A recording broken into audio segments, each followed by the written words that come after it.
কিছুমান ব্যক্তিয়ে নিজৰ অস্তিত্বক বেছি মন আৰু আত্মাক লাংটা কৰি নচুৱাই খুব ভাল পায়। হেল্ল' নমস্কাৰ, মই হীৰামণি আপোনালোক সকলোকে মোৰ অকণমানি ইউটিউব তথা ফেচবুক পেজলৈ স্বাগতম জনাইছোঁ। আশা কৰোঁ সকলো ভালেই আছে, কুশলে আছে, মোৰো ঈশ্বৰৰ কৃপাত আৰু আপোনালোকৰ আশীৰ্বাদত ভালে। যাৰ অবিহনে এজন মানুহৰ হাত ভৰি থাকিও সম্পূৰ্ণ নহয়, সেয়াই হৈছে সেল্ফ ৰেচপেক্ট বা আত্মসন্মান। আপোনালোকৰ মতে সেল্ফ ৰেচপেক্ট বা আত্মসন্মান বুলিলে কি বুজে? কমেণ্ট কৰি জনাব। মোক চিনা কিছুমান ব্যক্তিৰ মতেতো সেল্ফ ৰেচপেক্ট মানে হীৰামণি, মানে মোৰ বন্ধু, ইভেন মোৰ ঘৰৰ মানুহেও মোক দেখিলে আজিকালি ক'বলৈ ধৰে সেল্ফ ৰেচপেক্ট আহি গ'ল। সেইদিনাতো এজন বন্ধুৱে সুধিয়ে দিলে কি তই যে তোৰ ভিডিঅ'ত সেল্ফ ৰেচপেক্ট বুলি চিঞৰি থাক, তোৰ কি গোটেই গাটোত সেল্ফ ৰেচপেক্ট ভৰি আছে নেকি? কিছুমান কথা শুনিলে আচৰিত হওঁ। এতিয়া আহিছোঁ মেইন পইণ্টলৈ। সেল্ফ ৰেচপেক্ট মানেনো কি? মই সেল্ফ ৰেচপেক্ট বুলি ক'লে মোৰ মনতনো কি আহে বলকচোন জানো। আমি যিদৰে লাজ ঢাকিবলৈ shirt pant, chador mekhela, coat pant এইবিলাক পিন্ধোঁ, ঠিক সেইদৰে আমাৰ মন আৰু আত্মাৰ এযোৰ পোচাক আছে, যাৰ নাম হৈছে আত্মসন্মান। যি ব্যক্তিয়ে এইযোৰ কাপোৰ খুলি দিয়ে, তেওঁৰ মন আৰু আত্মাই লাংটা হৈ নাচি থকা বুলি মই ভাবোঁ। মই মোৰ পৰমাত্মাক বহুত ভাল পাওঁ আৰু পৰমাত্মাই কয় যে নিজৰ মন আৰু আত্মাক কোনোদিনে কাৰো ওচৰত বন্ধকত ৰাখিব নালাগে। এসাঁজ খাই এসাঁজ নোখোৱাকৈ থাকিম, কিন্তু মই মোৰ মন আৰু আত্মাক বস্ত্ৰ পৰিধান নকৰাকৈ নাৰাখোঁ। সন্মুখত যিমান ডাঙৰ মানুহ নাথাকক কিয়, মই মোৰ মন আৰু আত্মাক কোনোদিনে বন্ধকত নাৰাখোঁ। যাৰ যি ইচ্ছা মোক ক'ব পাৰে, কিন্তু যিদিনা আত্মসন্মানত লগা কথা ক'ব, সেইদিনা মই ৰিটাৰ্ণ যি ক'ম তাক শুনিবলৈ সদায় প্ৰস্তুত থাকিব। আৰু এতিয়া ৰাতিপুৱা বাজিছে 6টা আৰু 6টা বজাতে আমাৰ বাবুক স্কুললৈ যাবৰ কাৰণে ড্ৰেছ পিন্ধাই আছোঁ। উৎপাত গৰমৰ কাৰণে স্কুলৰ কৰ্তৃপক্ষই আপোনাৰ 6:30 বজাৰ পৰা স্কুল আৰম্ভ কৰিম বুলি কৈছে। তাকে আৰু চবতকৈ ডাঙৰ কথা হৈছে যে আপোনাৰ জোতা মোজা এইবিলাক পিন্ধি যাব নালাগে বুলি কৈছে। তো অলপমান মানে ৰিলেক্স ফিল পাব আৰু সি ৰাতিপুৱা পাই উঠিছে। বাবু উঠা বুলি কোৱাৰ লগে লগে উঠিছে সি। কিছুমান গুণৰ অধিকাৰী, আচলতে এইবিলাক গুণ কৈ আছোঁ যদিও কিছুমানে ক'ব পাৰে যে তোৰ ল'ৰাটোৰে গুণ নে ইমানখিনি, বাপৰে সকলোৰে ল'ৰাৰ থাকে দেই ইমান, এনেকৈ ক'ব পাৰে। মই ক'ম যে আমাৰ সকলোৰে সন্তান, যাৰ যাৰ সন্তান আছে, সেই সন্তানবিলাকতো আমাৰ নহয়েই, প্ৰভুৰে হয়, বাছ আমি এটা মাধ্যম। তো নাজানো, মোৰ সন্তানটোতো মই মোৰ প্ৰভুক দেখা পাওঁ। গতিকে কেতিয়াবা আৰু মাকবিলাকে কৰে আৰু মানে গুণ বাখানি থাকে, সেইটো বাৰু বেয়া পাব নালাগে দেই। তো এতিয়া বেগ চেগ লৈ কিনে স্কুলত যাব হ'লে। সেইদিনা সৰু আছিল, এতিয়া মুকুলত পঢ়ে আৰু কেইদিনমান পিছত মেট্ৰিকে দিব। ল'ৰা ডাঙৰেই হ'ল আৰু আমিবোৰ বুঢ়া হৈ আহিলোঁ। তো এতিয়া গ'ল বাপেকৰ লগত এটা ভাল ৰিলেশ্যনশ্বিপ।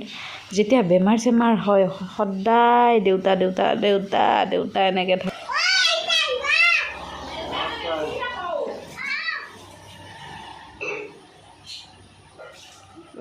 আৰু ফাইনেলি মইজনীয়ে গা চা ধুই আহিলোঁ। আজি বতৰটো খুবেই ভাল আৰু অলপ বৰষুণো দি আছে।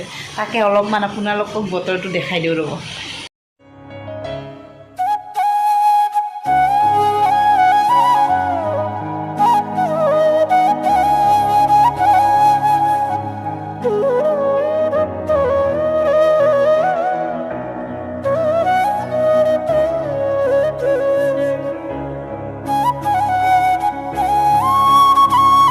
আৰু এইফালে মইজনী প্ৰকৃতিৰ সৌন্দৰ্যতা উপভোগ কৰি আছোঁ। আৰু এইফালে আমাৰ দেউতাই উঠছে। চাহ খাইছে না দেউতা? খানা? আমাৰ দেউতাই ভাবি থাকে কি বুলি কয়, কিবা এটা যে বেমাৰ হয়, বেমাৰটো ভাবি থাকোঁ মই মৰোৱে নেকি। কিয় ভাবি থাকা? হা হা কি থাকো বেমাৰ হ'লে আহিছে। কি হ'ব, চবেই যাব লাগিব একদিন। ময়োতো যাব লাগিব, তইও যাবি, ময়ো যাম।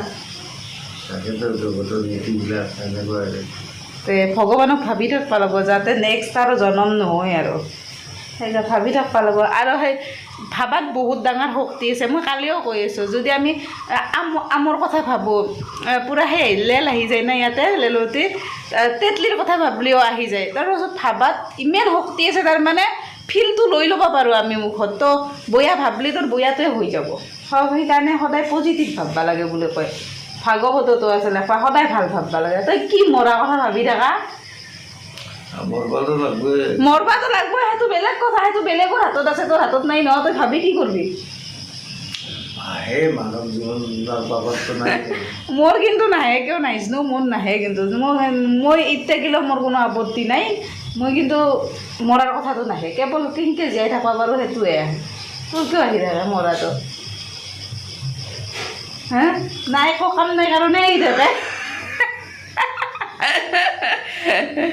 হাঁহিবা ধৰছি কিবা এটা বেমাৰ হ'লে হ'ল মই মৰিম এনেকৈ থাকে যিয়ে নহওক আমি বা বুঢ়া হ'লে কি হোৱা নাই গম নাপাওঁ তথাপিতো আমাৰ দেউতাৰ অলপমান বেছি যিয়ে নহওক আপোনালোকে আশীৰ্বাদ কৰিব যাতে আমাৰ দেউতাই সোনকালে ভাল পায় অলপমান বেমাৰ হৈ আছে বাৰু হাৰ্টৰো অলপমান প্ৰব্লেম আছে আৰু আপোনাৰ প্ৰেছাৰো সেইদিনা হৈছিল অলপ বেছি ভাবি থাকিব মানা কৰি দিছোঁ বাৰু যিয়ে নহওক মোৰ মাথাত অলপমান সেই হৈছে আপোনাৰ ডেণ্ড্ৰফ হৈছে যাৰ কাৰণে অলপ কিবা দিম বুলি ভাবিছোঁ আৰু আপোনালোককো জনাম বুলি ভাবিছোঁ কিনো দিওঁ ছমাহমান আগতে দি কিনে মই বহুত মানে কি সেই হৈছিল আৰু মোৰ ডেণ্ড্ৰফৰ পৰা পৰিত্ৰাণ পাইছিলোঁ উখিৰ পৰা তো এতিয়া আজিও দি লওঁ ৰ'ব অলপমান কাৰণ বেছি ডেণ্ড্ৰফ হ'লে কি হয় একদম গুৰিটো খাই দিয়ে না চুলিৰ সেইকাৰণে বেয়া আৰু চুলিটো যায়ে আৰু যদি বেছিকৈ চুলি যায় তেতিয়াহ'লে টাকলা হ'ব লাগিব গতিকে অলপমান দি লওঁ ৰ'ব ডেণ্ড্ৰফৰ পৰা পৰিত্ৰাণ পাবৰ কাৰণে যিটো ৰেমেডি বনাম সেই ৰেমেডিটোত আপোনাক লাগিব নেমু এপিচ তাৰপিছত আপোনাৰ লাগিব এল'ভেৰা জেল আৰু শ্বেম্পু মই উখিৰ কাৰণে হেড এণ্ড শ্ব'ল্ডাৰ ব্যৱহাৰ কৰিম কাৰণ কিয় মোৰ মনত এটা সোমাই গৈছে যে উখি নষ্ট কৰিবৰ কাৰণে বা উখি নাশ কৰিবৰ কাৰণে হেড এণ্ড শ্ব'ল্ডাৰে বেছি ভাল হ'ব মোৰ মনত সোমাই গৈছে আৰু আপোনালোকে যি ব্যৱহাৰ কৰিব ইচ্ছা কৰে কৰিব পাৰে কিন্তু মই মোৰ মনৰ শান্তিৰ কাৰণে মানে এইটো শ্বেম্পু ব্যৱহাৰ কৰিছোঁ বাকী আপোনালোকৰ ইচ্ছা যি কৰে বৰ্তমান ইয়াতে মই 3 পেকেটমান শ্বেম্পু এড কৰিলোঁ আৰু এতিয়া মিক্স আপ কৰিব ধৰিছোঁ আপোনালোকৰ তাত যদি ভিটামিন ই কেপচুল আছে তেতিয়াহ'লে আপোনালোকে ইয়াতে দি দিব পাৰে মোৰ ঘৰত বৰ্তমান নাই যাৰ কাৰণে মই দিয়া নাই আগৰবাৰ মই দিছিলোঁ যেতিয়া এইটো তৈয়াৰ কৰিছিলোঁ ৰেমেডিটো যিয়ে নহওক মোৰ ঘৰত কটনো নাই আজি যাৰ কাৰণে মই এই নেমুৰ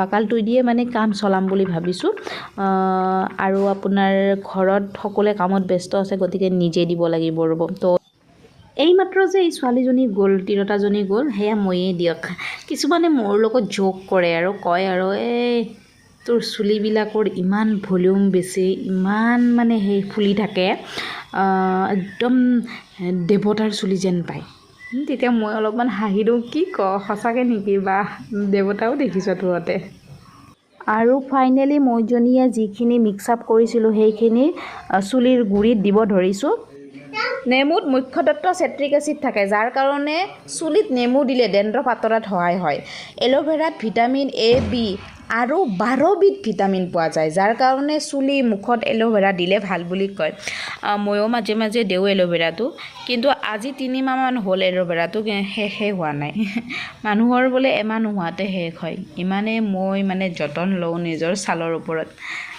কিন্তু নিজৰ ছালখনৰ ওপৰত যতন ল'ব লাগে যিদৰে আমি আমাৰ দেহৰ ভিতৰৰ বস্তুবিলাক ভালে থাকিবৰ কাৰণে ব্যায়াম কৰোঁ য়োগা কৰোঁ জিম কৰোঁ ঠিক তেনেকৈ নিজৰ ছালখন ভালে থাকিবৰ কাৰণে কিছুমান যতন ল'ব লাগে কিন্তু মই নলওঁ কিন্তু ল'ব লাগিব ৰ'ব লাহে লাহে ভাগৰ লাগি গ'ল দিওঁতে যাৰ কাৰণে কি কৰিছোঁ অলপমান আপোনাৰ হাতত লৈ লৈছোঁ লৈ কিনে আপোনাৰ চুলিৰ গোটেইখিনিত দিবৰ কাৰণে চেষ্টা কৰিছোঁ আৰু এনেদৰে কেতিয়াবা আইনাখনলৈ চাই খুব ভাল লাগে ব্লাৰ হৈ গৈছে গমে নাপাওঁ মানে কি আপোনাৰ ষ্টেণ্ড পেড কাষত থৈ দিছিলোঁ আৰু কেমেৰামেন কোনো নাই কেতিয়াবা এনেকৈ চাওঁ আৰু চাই নিজক খুব সুন্দৰ পাওঁ আজিকালি মোক কোনোবাই মানে কি ধুনীয়া নহয় বুলি ক'লেও মোৰ বিশ্বাস নহয় কাৰণ কিয় মই নিজক বহুত ধুনীয়া পোৱা হৈছোঁ কিয় নাজানো বাৰু ফাইনেলি গাইজ মোৰ দিয়া হৈ গ'ল মোৰ চুলিৰ ভলিউমটো অলপ বেছি যাৰ কাৰণে দিয়াত অলপমান অসুবিধা হৈছে যদি আপোনাৰ ভণ্টি বা কোনোবা থাকে কাষত মানে কি কাম নকৰাকৈ মানে যদি বিজি নাথাকে তেতিয়াহ'লে মাতি আনি কিনে আপুনি অলপমান সহায় কৰ বুলি কৈ কিনে ভালকৈ লগাই দিব ক'ব পাৰে কিন্তু মোৰ মায়ে অলপমান কাম কৰি আছিল যাৰ কাৰণে মই ক'ব নোৱাৰিলোঁ আৰু মিষ্টাৰে বাচ্চা আনিব স্কুলত গৈছে তো সেইকাৰণে নিজে দিব লগা হ'ল যিয়ে নহওক এতিয়া আপোনাৰ 1 ঘণ্টামান ৰাখি কিনে 1-2 ঘণ্টামান ৰাখি কিনে ধুই দিম আজিৰ ভিডিঅ'টো ইমানখিনিয়ে যদি ভিডিঅ'টো চাই ভাল পাইছে প্লিজ চেনেলটো ছাবস্ক্ৰাইব কৰিব নাপাহৰিব আজিলৈ আহিছোঁ নমস্কাৰ